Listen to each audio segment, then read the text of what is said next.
स्टडीमेट YouTube channel पर एक बार फिर से आप सभी दर्शकों का हार्दिक स्वागत है। आज हम आपके सामने लेके आए हैं NCERT class 7th general science की बुक का चैप्टर नंबर 11, जिसका नाम है प्रकाश या फिर लाइट। इस वीडियो में हम आपको जो भी महत्वपूर्ण बिंदुओं का अध्ययन कराने जा रहे हैं उनको हम चित्रों सहित आपको समझाने का प्रयास करेंगे। इस वीडियो में हमने केवल उन्हीं महत्वपूर्ण बिंदुओं को लिया है जो एग्ज़ाम की दृष्टि से आपके लिए लाभदायक है। जो भी इंग्लिश मीडियम के विद्यार्थी हैं उनको इन बिंदुओं को समझने में किसी प्रकार की दिक्कत ना हो, तो उनके लिए हमने ब्रैकेट में उन शब्दों का इंग्लिश वर्जन दिया है। तो इंग्लिश मीडियम के विद्यार्थियों के लिए भी यह वीडियो बहुत ही लाभदायक रहने वाला है। वीडियो पर अंत तक बने रहें और अगर इस चैनल पर नए हैं तो सबसे पहले चैनल को सब्सक्राइब ज़रूर कर लें ताकि आने वाले वीडियो की सूचनाएं आपको तुरंत प्राप्त हो सके। इससे पहले हमने 10 चैप्टर तक कंप्लीट कर लिए हैं। अगर आपने वो चैप्टर नहीं देखे हैं तो प्ले लिस्ट में जाकर आप वो चैप्टर देख सकते हैं। क्लास 6 की हमने जियोग्राफी, पॉलिटिकल साइंस ये सभी जो बुक हैं इनके सभी चैप्टर हमने कंप्लीट कर लिए हैं। 7th क्लास में हम जियोग्राफी और जनरल साइंस में चल रहे हैं। पॉलिटिकल कंप्लीट हो चुकी है और उसके बाद में हम 8th क्लास में चलेंगे। उसके बाद में 9th, 10th, 11th, 12th, तो 12th तक जो भी एनसीईआरटी की पुस्तकें हैं उनसे हम इन बिंदुओं को ग्रहण करके आपके सामने प्रस्तुत करेंगे। तो शुरू कर रहे हैं आज का अपना ये वीडियो। सबसे पहले बिंदु की हम बात करें तो सबसे पहला बिंदु है प्रकाश जो है वो सरल रेखा के अनुदिश गमन करता है। कि जो सिंपल लाइन होती है उसी के अनुसार प्रकाश जो है आगे पहुंचता है। तो इसके लिए हम एक चित्र देखेंगे जिसमें एक बच्चा एक सीधी पाइप के माध्यम से दूसरी साइड देखने का प्रयास कर रहा है और वही बच्चा एक टेढ़ी पाइप से दूसरी साइड में देखने का प्रयास करता है। तो इससे हमें पता चल जाएगा कि प्रकाश जो है वो सरल रेखा में ही गमन करता है कि इस जो सीधी पाइप है उसी से हम दूसरी साइड देख सकते हैं।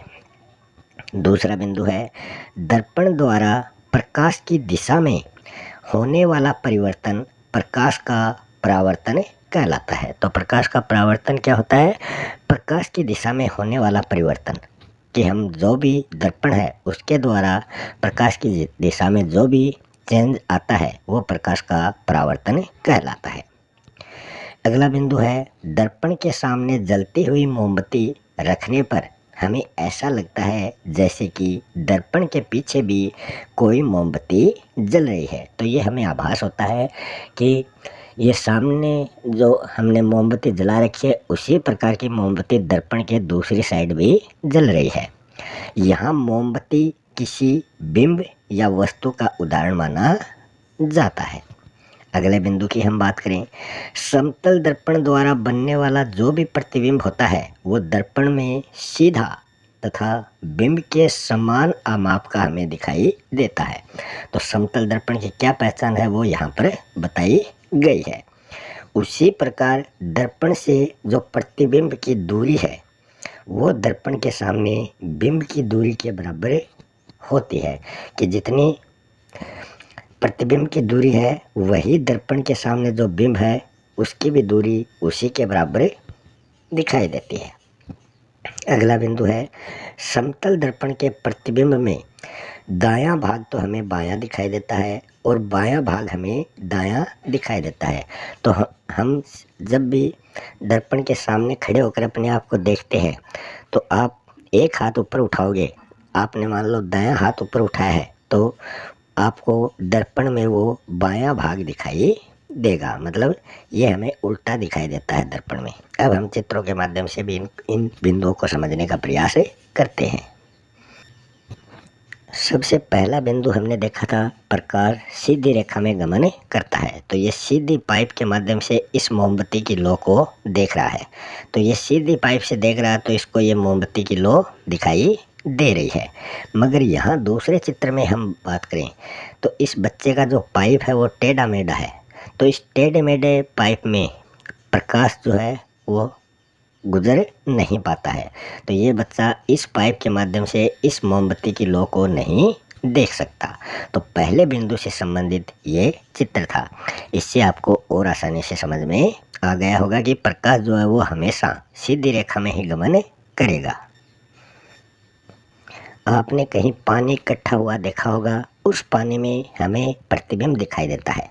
तो यहाँ जो पानी भरा हुआ है उसमें सामने किनारे पर जो पेड़ खड़े हुए हैं वो इस पानी में उल्टे लगे हुए दिखाई देते हैं। तो ये पानी के द्वारा यहाँ परावर्तन दिखाया गया है कि किस प्रकार यहाँ उनके जो चित्र हैं वो हमें दिखाई दे रहे हैं।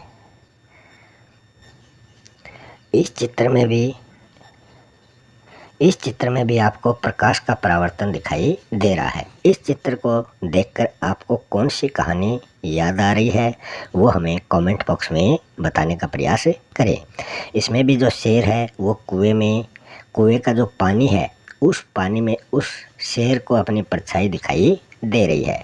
तो किस प्रकार इस छोटे से खरगोश ने एक शेर को बुद्धू बनाकर उसकी जीवन लीला को समाप्त कर दिया। तो ये वो कहानी है। ये कौन सी कहानी है ये आप ज़रूर बताएं।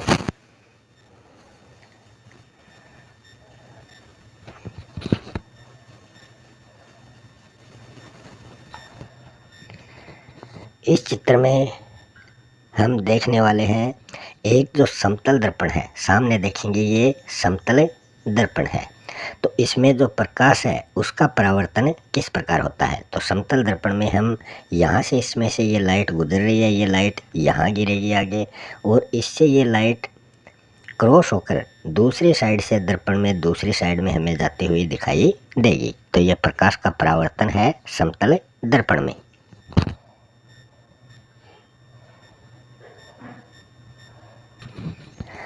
इस चित्र में हम देखेंगे तो सामने समतल दर्पण है और उस समतल दर्पण के सामने हमने एक मोमबत्ती जलाई है। इस मोमबत्ती को हम समतल दर्पण में देखेंगे तो हमें ये आभास होगा कि इस दर्पण के उस साइड भी हूबहू ऐसी ही मोमबत्ती जलती हुई हमें दिखाई देती है। यहाँ भी आपको एक समतल दर्पण दिखाई दे रहा है। उस समतल दर्पण में हमने जो वस्तु रखी है उसका प्रतिबिंब किस प्रकार हमें दिखाई देगा। यहाँ एक ब्लैक बॉक्स है, एक वाइट बॉक्स है। तो इस प्रकार की ये डिज़ाइन बनी हुई है और ये शॉर्पनर जो है ये इसके अंदर रखा हुआ है। तो इसकी स्थिति समतल दर्पण में किस प्रकार दिखाई देती है वो हमने इस चित्र के माध्यम से देखा है। फिर हमने बात की थी कि समतल दर्पण में हम अगर अपनी परछाई देखेंगे तो वो किस प्रकार हमें दिखाई देगी। तो इसमें इस बच्चे ने अपना बायां हाथ ऊपर उठा रखा है। हम दर्पण में इसको देखेंगे तो इसका ये बायां हाथ तो है वो तो है नीचे और इसका दायां हाथ ऊपर उठा हुआ दिखाई दे रहा है। तो यहाँ बायां और यहाँ ये हमें दायां भाग दिखाई दे रहा है। तो ये हमें इसके उल्टे जो है परछाई वो इस दर्पण में हमें दिखाई दे रही है।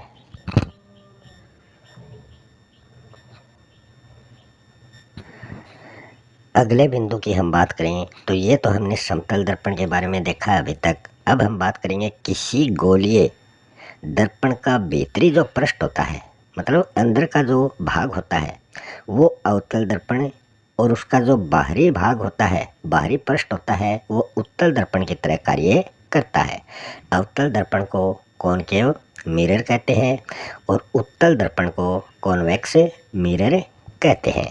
तो ये आप ध्यान रखेंगे कौन सा अवतल है, मतलब भीतरी भाग तो अवतल और उसका बाहरी भाग जो है वो उत्तल दर्पण की तरह कार्य करेगा। तो ऐसी कौन सी गोलीय वस्तु है, जैसे कि चम्मच जो है वो गोल होती है। इस बिंदु को भी हम चित्र के माध्यम से समझेंगे, मगर उससे पहले हम दो बिंदु और देख लेते हैं। अगला बिंदु है अवतल दर्पण द्वारा पर्दे पर बनने वाले प्रतिबिंब को वास्तविक प्रतिबिंब कहा जाता है। कि अवतल दर्पण पर जो प्रतिबिंब बनेगा वो हमें वास्तविक दिखाई देता है। समतल दर्पण द्वारा बने मोमबत्ती की लौ के प्रतिबिंब को पर्दे पर प्राप्त नहीं किया जा सकता। हमने अभी देखा था समतल दर्पण में मोमबत्ती जो जल रही थी वो उस दर्पण में ऐसे लग रही थी दर्पण के पीछे वाले भाग में वो जल रही है, मगर उसका पर्दे पर प्रतिबिंब प्राप्त नहीं किया जा सकता। उसे आभासी प्रतिबिंब कहते हैं। अब आपको पता चल गया वास्तविक प्रतिबिंब क्या होता है और आभासी प्रतिबिंब क्या होता है। अब हम चलते हैं अगले बिंदु में। अवतल दर्पण जो है वो वास्तविक तथा उल्टा प्रतिबिंब बना सकता है। तो अवतल दर्पण पर प्रतिबिंब किस प्रकार बनेगा ये हमें इस बिंदु के माध्यम से पता चलेगा।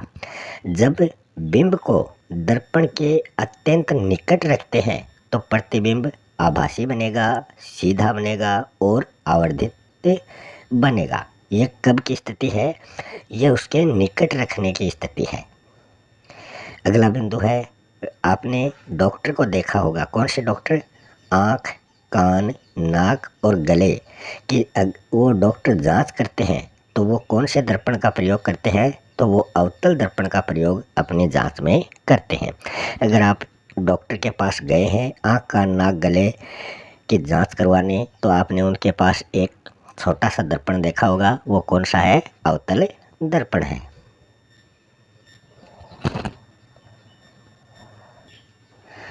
फिर हमने एक बिंदु में बात की थी कि जो गोलीय वस्तु होती है, जैसे कि हमने स्पून की बात की थी, चम्मच। तो चम्मच का ये बाहरी पृष्ठ है, मतलब जो उभरा हुआ पृष्ठ है उसमें हमें अपना जो चित्र है वो किस प्रकार दिखाई देता है वो इस बिंदु में, इस चित्र में उस बिंदु के बारे में समझाने का प्रयास किया गया है। अब हम देखते हैं इसका आंतरिक भाग। यहाँ हम देखेंगे ये उसका आंतरिक भाग है। तो इन दोनों में क्या अंतर है? बाहरी भाग में हमें कैसा चित्र अपना दिखाई दिया और आंतरिक भाग में हमें कैसा चित्र हमें दिखाई दे रहा है।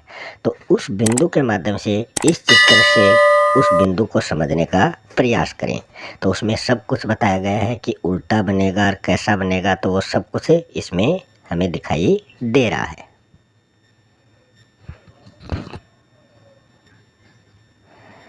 हमने एक बिंदु की बात की थी, उत्तल दर्पण और अवतल दर्पण। तो उसमें इन दोनों की क्या खास बात है वो भी हमने उस बिंदु में समझाने का प्रयास किया है। इस यहाँ पर जो आपको चित्र दिखाई दे रहे हैं, एक तो ये और एक ये, इसमें एक उत्तल दर्पण है और एक अवतल दर्पण है। तो इसमें कौन सा है अवतल दर्पण? तो ये तो अवतल दर्पण है और इसमें ये उत्तल दर्पण है। तो ये दोनों दर्पणों के चित्र हमने इस चित्र में देख लिए हैं। फिर हमने बात की थी गोलीय दर्पण में उत्तल और अवतल लेंस किस प्रकार हम देख सकते हैं। तो ये एक गेंद है, इस गेंद को बीच से काटा जा रहा है। बीच से काटेंगे तो इस गेंद के ऐसे दो भाग हमें दिखाई देंगे। तो इसका जो आंतरिक भाग है वो तो अवतल दर्पण कहलाएगा, अवतल कहलाएगा, और इसका जो बाहरी भाग है गोलाकार वो उत्तल पृष्ठ कहलाएगा।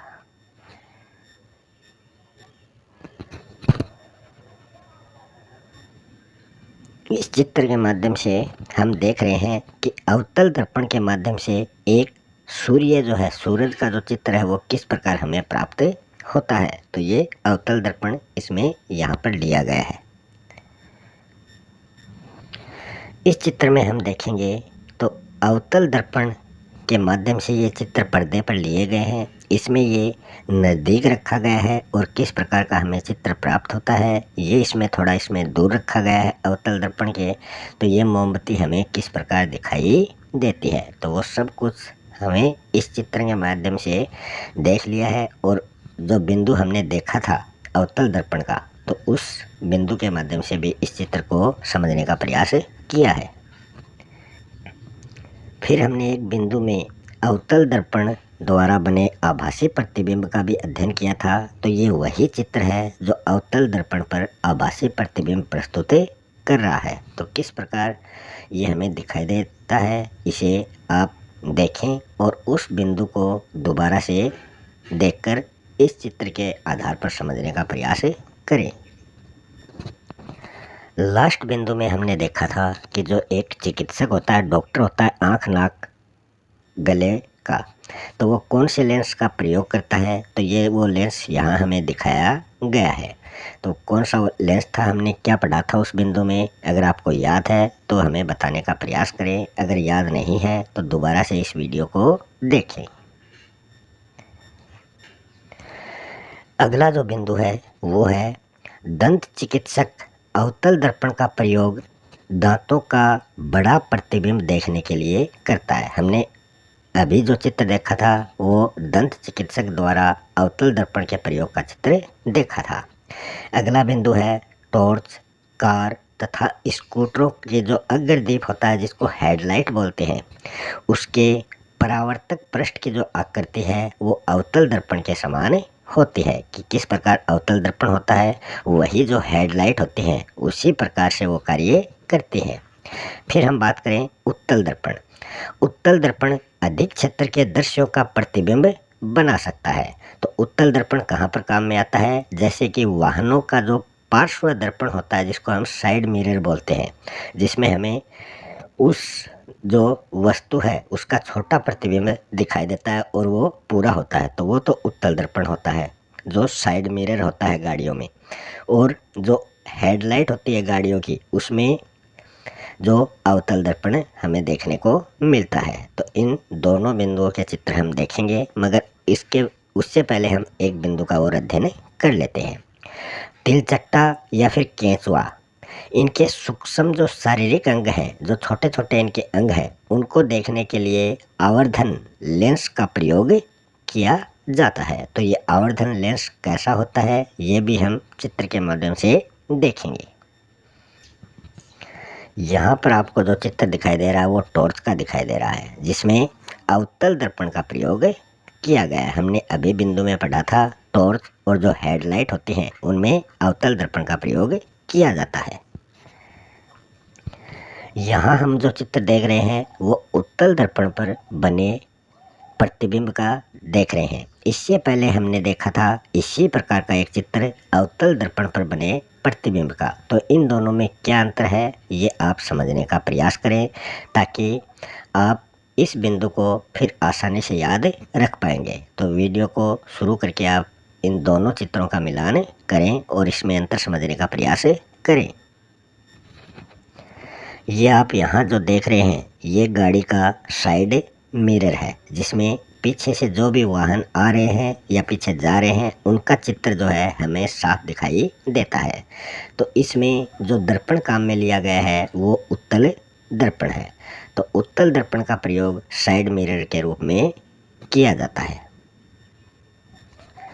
यहाँ पर आप जो चित्र देख रहे हैं वो आवर्धन लेंस का है। हमने अभी बिंदु पढ़ा था तिलचट्टा और केंचुआ जो है उसके सूक्ष्म अंगों को देखने के लिए आवर्धन लेंस का प्रयोग किया जाता है। तो आवर्धन लेंस क्या होता है, यह छोटी वस्तुओं को बड़ा दिखाने का काम करता है। यहाँ आप देखेंगे ये जो न्यूज़पेपर में जो अक्षर हैं ये बहुत छोटे छोटे हमें दिखाई दे रहे हैं, मगर जैसे ही हमने आवर्धन लेंस इनके ऊपर किया तो ये हमें बिल्कुल साफ और बड़े दिखाई देने लगे हैं। तो ये वो आवर्धन लेंस है। अगला जो बिंदु है वो है उत्तल लेंस। जो होते हैं वो बीच से मोटे और किनारों पर पतले होते हैं, जबकि जो अवतल लेंस होता है वो किनारों पर तो मोटा होता है और बीच से पतला होता है। इस बिंदु को भी हम चित्र से देखेंगे, मगर उससे पहले हम एक बिंदु और देख लेते हैं। उत्तल लेंस अपने पर पड़ने वाला जो भी आपतित प्रकाश है उसको अभिसरित करता है, मतलब अंदर की ओर उसको मोड़ने का प्रयास करता है। जबकि जो अवतल लेंस होता है वो आपतित जो प्रकाश होता है, मतलब उसके ऊपर जो प्रकाश पड़ेगा उसको वो अपसरित करेगा, मतलब उसको वो बाहर की ओर मोड़ता है। तो उत्तल लेंस और अवतल लेंस में क्या अंतर है, ये आपतित प्रकाश को किस ओर मोड़ने का प्रयास करते हैं, ये हम चित्र के माध्यम से भी समझेंगे। अभी हमने उत्तल और अवतल लेंस में अंतर देखा था। तो यहाँ पर आपको दो लेंस दिखाई दे रहे हैं, ये उत्तल लेंस है और ये अवतल लेंस है। तो ये बीच से मोटा उत्तल लेंस होता है और बीच से पतला अवतल लेंस होता है। किनारों पर पतला उत्तल लेंस होता है और किनारों पर मोटा जो होता है वो अवतल लेंस होता है। तो ये पहला बिंदु था जो हमने अभी देखा था।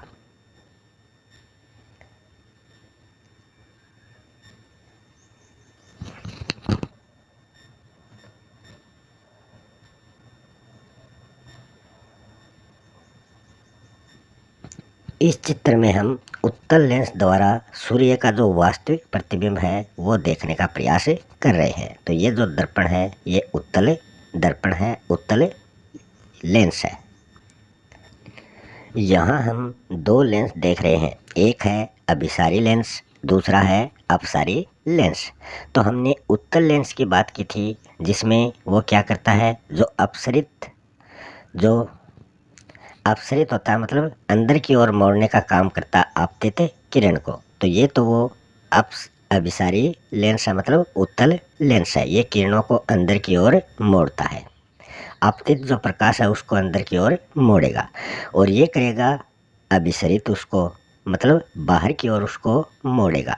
तो ये अवतल लेंस है, इसको अपसारी लेंस भी कहते हैं। तो अवतल लेंस को अपसारी लेंस भी कहते हैं और उत्तल लेंस को अभिसारी लेंस कहते हैं। तो ये आपतित प्रकाश को अंदर की ओर मोड़ता है और ये इसको बाहर की ओर फैलाता है। तो दूसरा जो बिंदु देखा था वो हमने उत्तल लेंस और अवतल लेंस से संबंधित देखा था। इनको अभिसारी और अपसारी लेंस भी कहा जाता है।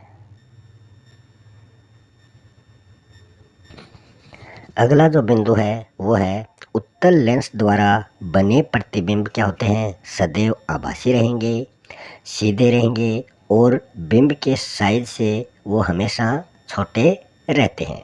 तो इस बिंदु को भी हम चित्र के माध्यम से समझने का प्रयास करेंगे।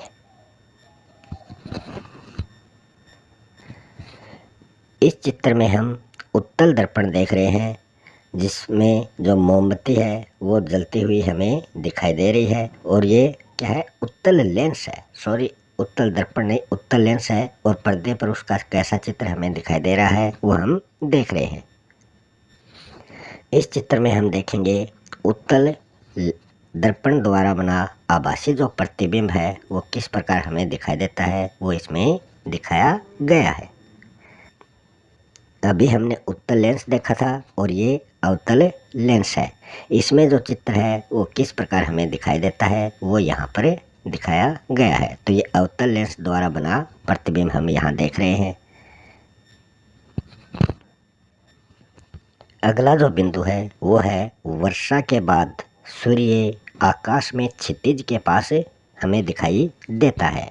तो जो इंद्रधनुष है, रेनबो है, वो हमें बना हुआ दिखाई देता है। तो ऐसी स्थिति हमेशा वर्षा के बाद आती है जिसमें 7 वर्ण, मतलब 7 रंग हमें दिखाई देते हैं। वो 7 रंग कौन कौन से होते हैं, लाल, नारंगी, पीला, हरा, नीला, जामुनी और बैंगनी।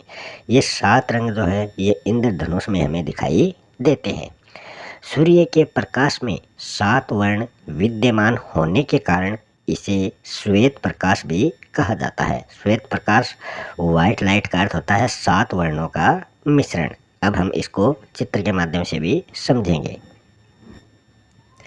यहाँ पर आपको जो रेनबो है वो दिखाई दे रही है, जो इंद्रधनुष है वो दिखाई दे रहा है। इसमें ये 7 रंग कौन कौन से हैं जो हमने अभी बताए थे, ये वही 7 रंग है। यहाँ आप जो चित्र देख रहे हैं वो CD का चित्र है। CD मतलब कॉम्पैक्ट डिस्क।